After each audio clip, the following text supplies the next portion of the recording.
So nandito kami ngayon sa La Trinidad. Tingnan nyo naman, Tagong Coffee Shop.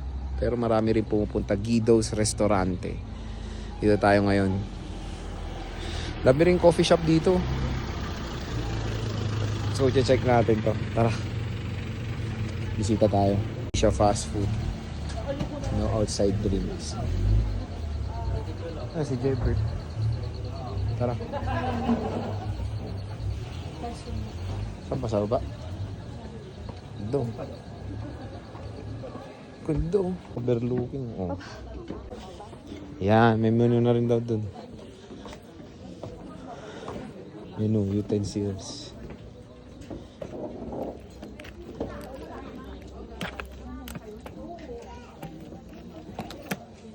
Yan. Kundo. Itong kafehan.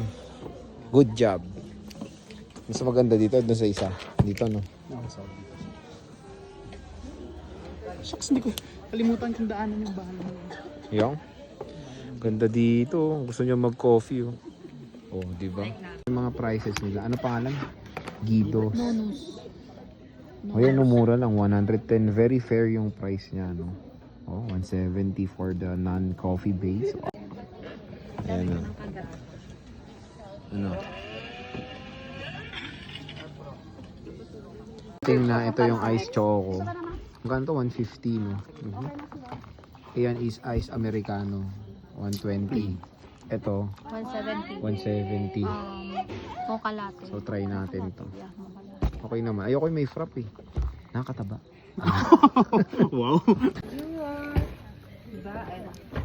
Wow!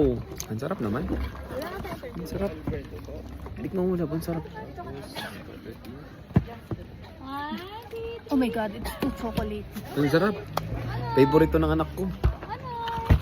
Kasi doon kayo rin lagi dyan. Mana-mana lang yan. Uwi ko na lang kay Rain to.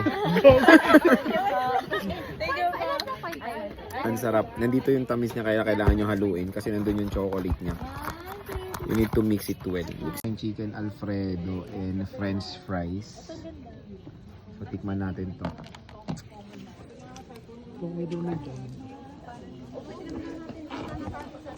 Mozzarella. Ay, hindi pala. Basta siyang fries. Galing bugyas yan. Masarap yung sauce. Mo yung hihingi. Hindi mo binibigyan. Bahala siya. Masarap yung sauce nila. Parang sour cream, no? Anong parang sour cream? Sour cream to. Sour cream talaga to. Ganito masarap yung ano.